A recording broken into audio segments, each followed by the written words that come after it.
On January 5th, 2016, at Universal Orlando, the Beetlejuice Graveyard Revue performed its final show.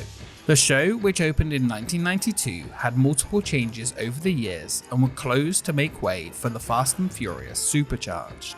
The replacement took over the space of a Halloween Horror Nights house, Disaster, a motion major picture starring you, along with the theatre used to house the show, which was torn down to fit the new attraction. Fast and Furious Supercharged would be one of the worst. Do you remember how we got here? I'm gonna go back and trace our steps.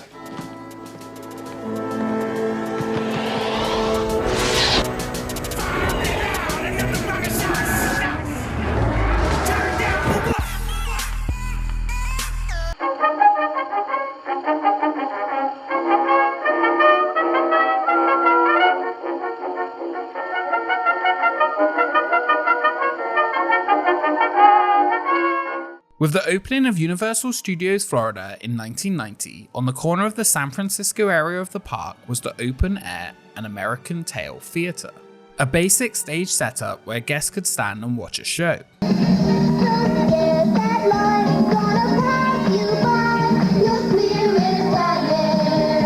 Costume character versions of Fievel, Tanya, Tony, and Bridget were convinced there were no cats in America and traveled to different cities through the use of backdrops on stage, where at each stop they were approached by a gang of cats, who would then sing a popular song from the time.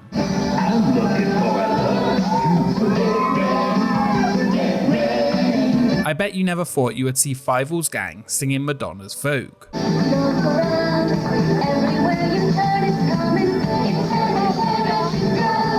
I would still take this over Fast and Furious though. Turn down for what? In 1991, the show was updated with a second version replacing the story. The set remained mostly the same, with a few more additions to make the audience feel small, such as an oversized banana. Stack banana till the morning come. Seating was also added to the show, and it was now a sped up retelling of the movies. Hollywood also had a version of An American Tail Live from 1990, and next to it was Fievel's Playland. In July of 1992, a new area will be added to Universal Studios Orlando, an 18,000 square foot playland with big props and sets, a 200-foot long water slide, and a musical show located right behind E.T. Adventure, the Hard Rock Cafe, and the Bates Motel, which would last until the children's area would be expanded in 1998 with Woody Woodpecker and Curious George. The new playland shrunk visitors down to the size of a mouse. It is currently one of the oldest remaining areas in the park. The American Tail show was moved to a new location on a stage in the center of the new Kids Land, leaving an empty theater for someone or something to occupy. In 1992, Universal, trying to continue the record-breaking previous year, unveiled 4 new shows and attractions that would open that year, including this new pint-sized guest play area. The second was a Rocky and Bullwinkle show. The third, a tribute to comedian Lucille Ball, each of which were already at Universal Hollywood or set to open there. The fourth involved a character from a 1988 fantasy comedy horror film directed by Tim Burton. To get him to appear though, we need to say his name 3 times. Beetlejuice, Beetlejuice, Beetlejuice. It's showtime. When Beetlejuice hit theaters, it was an immediate success both financially and critically. The main character, played by Michael Keaton, has been a staple of Universal parks for so long now, you might think he was actually a Universal character. The movie was actually produced by the Geffen Company and distributed by Warner Bros. Pictures. Universal only had the theme park rights to the character. The movie follows a recently deceased young couple played by Alec Baldwin and Gina Davis who become ghosts haunting their former home. An obnoxious poltergeist named Beetlejuice, played by Michael Keaton, tries to scare away the new inhabitants permanently. Sure. His first show at the parks would be in 1991 in the street show Street Busters, a seasonal show that had the Ghostbusters attempt to catch Beetlejuice, while he possessed them and made them sing. Before this, there was a short impromptu live show in the streets of New York where the Ghostbusters would attempt to catch Beetlejuice from causing havoc. The idea for this first version was created by Ron Schneider, Dreamfinder himself, who would also work on the shows for the first Fright Nights. At the first ever Halloween Horror Nights, Fright Nights in 1991, Beetlejuice featured in not one, but 2 shows. The first, located in World Expo, called the Beetlejuice Graveyard Tours, took place on the steps of the Bates Motel facade. The show had the Blues Brothers car run out of gas right outside the motel. Norman Bates would come out and the Blues Brothers offered to perform a concert so that they could stay the night. The tour guide for the property was none other than Beetlejuice. The most with the most, Beetlejuice. Thank you! Thank you! Oh, beautiful, thank you! Norman Bates! Let's give it up for Norman Bates, my main man! Who then jumped out of an open grave, which was achieved by a tunnel being dug under the mansion just for that purpose. He raised monsters from the graves and they all performed different song and dance numbers. The second show, Beetlejuice Dead in Concert, featuring the Ghostbusters, was a modified Street Busters where each of them performed parodies of popular songs. Nearly every single time Beetlejuice has shown up in the park is included musical numbers, and the new show will be no different, with Beetlejuice's Rock and Roll Graveyard Revue. It's showtime!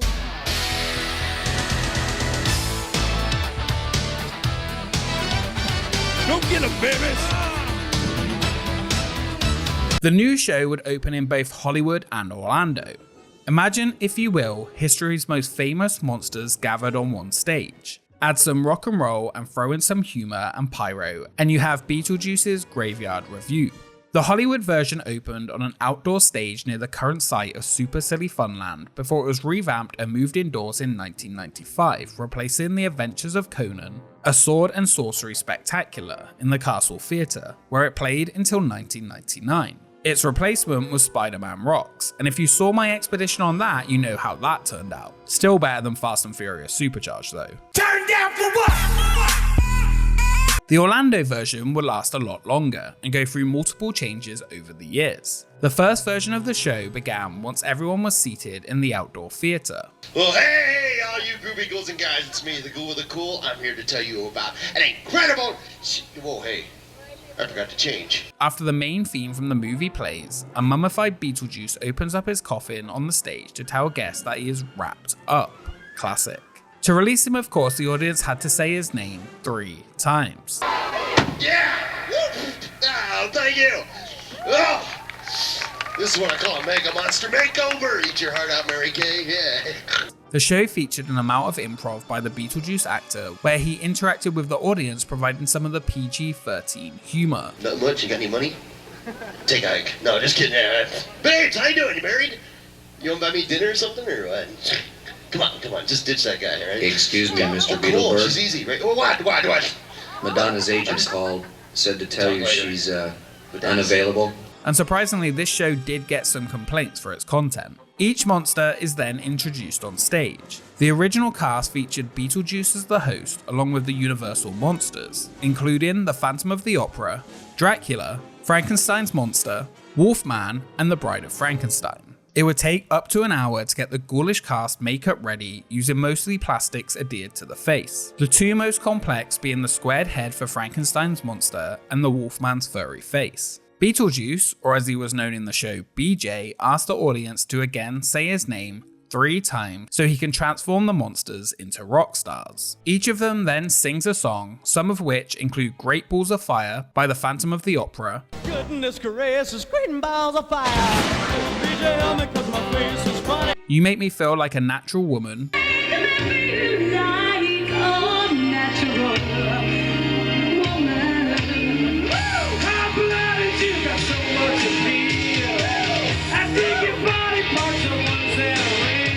by the Bride of Frankenstein, When a Man Loves a Woman by Frankenstein's Monster, with multiple other songs sang as a group or alone. Dance all night till the morning come on. The ending had the cast all sing the Day-O Banana Boat song and jump in line.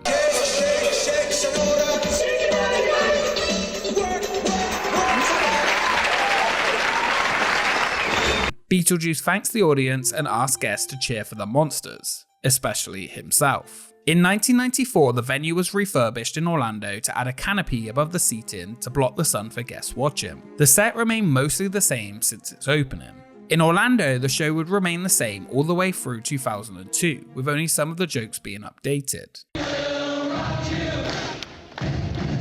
In 2002, the show was changed to a second version, which had been shown in Hollywood from 1995 until its closure in 1999. This time the opening song would be We Will Rock You. The show essentially follows the same format with the improv start but with updated songs. This time the mummy appears in a coffin before Beetlejuice emerges. During the show, Beetlejuice introduces his backup babes, Hip and Hop, who perform backing vocals and dancing. The Phantom of the Opera was no longer featured in the show, instead BJ performed the YMCA.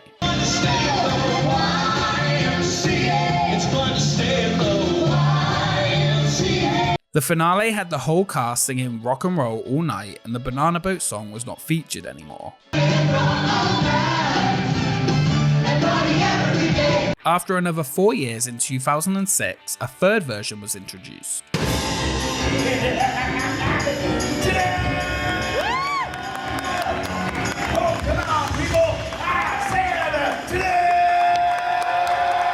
Beetlejuice's theme song returned for the entrance, and the mummy began the show in his coffin, telling the guests safety precautions. What you're about to see contains music and pyrotechnic displays, which are often loud and may startle young children. This time when introducing the monsters, he also lists Paris Hilton. We got a great show for you guys. We got all the classic monsters. We got the Wolfman. We got Dracula. We got Frankenstein, the Bride of Frankenstein. And I got this special treat for you. We got the scariest monster of all live on stage today. Paris Hilton's gonna be here, so let's go wait. Yeah, what? Miss Houston just called and said she was On the way. Unavailable. That is not the Parasito. Go. A similar joke that they used to use, but with Madonna instead in the first version. Beetlejuice begins searching through the audience to find a replacement before the monsters arrive on stage, who are once again turned into rock stars. This version again had updated songs such as Let's Get It Started, Jump, Dancing in the Dark, You Give Love a Bad Name, and ending with You Shook Me All Night Long. Sorry. Sue Combs hanging out backstage. Oh. No, I'm just kidding. It's a mayor of Toronto. Let's do this. Come on, put your hands in the air. And somebody scream for Coach Dragon. She was a fast machine, she can be clean. She was the best damn woman that I've ever seen. The third version was the second longest running version at 8 years, behind the opening show's 10 years. This one though was likely the most popular. The third show would win the Big E Best Show Award at IAAPA in 2007.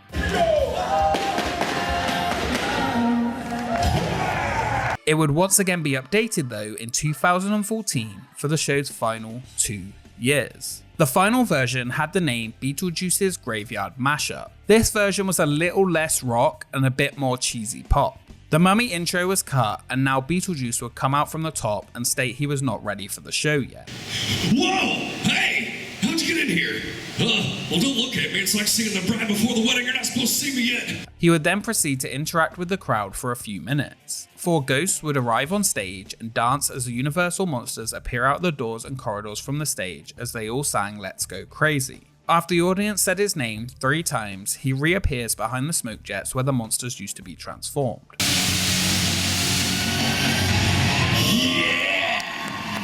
It's showtime! This time, the cast added the Phantom of the Opera's daughter, Fantasia, who would sing Sweet Dreams, along with Cleopatra singing Walk Like an Egyptian. This version also included a mashup of Thriller. All right, monsters. This one's gonna be a real thriller!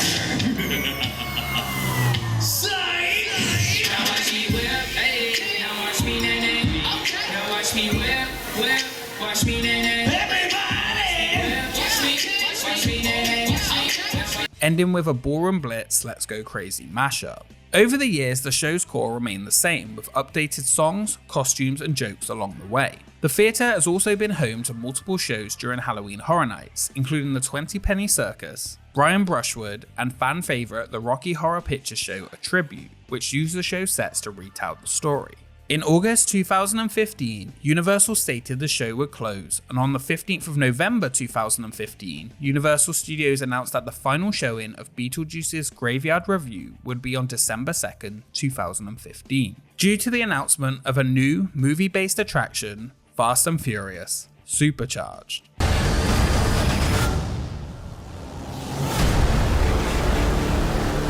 Due to the popular demand, the show's final show was extended past the busy Christmas season and rescheduled for January 5th, 2016. It ended with an exclusive show for annual pass holders at 7 p.m. Guests could pick up tickets to the final show on a first-come, first-served basis for 1,100 annual pass holders starting at 9 a.m. Many loyal fans worked to save the show, but was unfortunately unsuccessful. Universal stated that they know the show has its fans and they respect their loyalty, but they also know that they have to make room for new and exciting entertainment experiences so that we can keep growing and making their guests happy. Turn down for what? The final showing on January 5th featured an interactive crowd and some extra additions such as the return of Deo, the Banana Boat song from the movie. Alright, let's try this.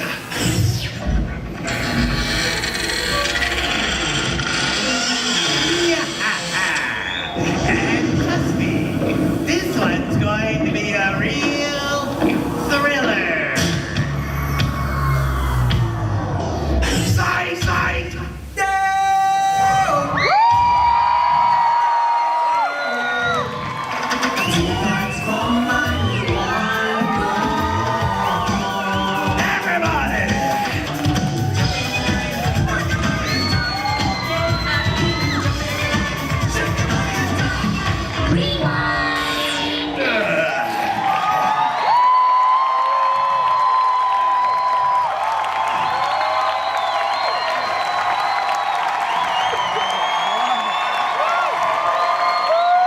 as well as the exit theme being Bye Bye Bye by NSYNC. Many attributed this to the show ending, as well as the fact Joey Fatone performed as the Wolfman in the 90s. Wayne Brady also starred as Dracula in the early 90s, and many veteran Universal performers spent time in the show, including our very own Jack the Clown, James Keaton, as Beetlejuice. In fact, quite a few people involved with Halloween Horror Nights have been involved with the show over the years.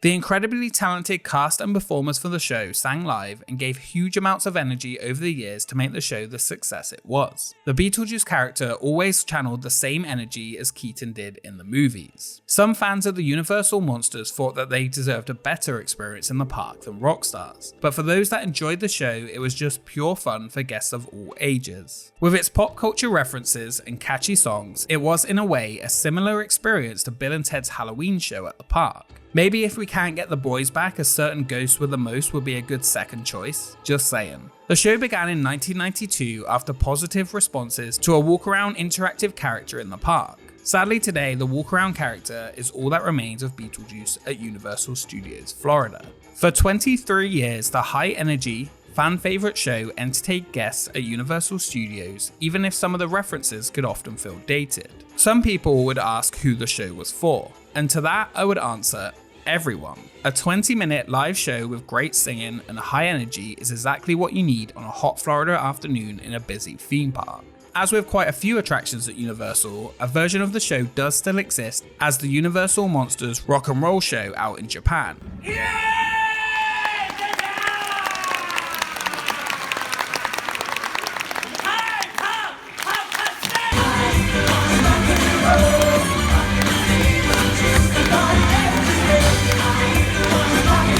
And you can basically see a Disney version of the show with Guardians of the Galaxy Awesome Mix Live each summer in Epcot. The theatre itself was torn down along with the adjacent disaster building to make way for the new and exciting entertainment experience that Universal had promised. My brother calls this the family room. Dom says he doesn't have friends, he has family. You said it twice, just say it once more, come on. Just say it!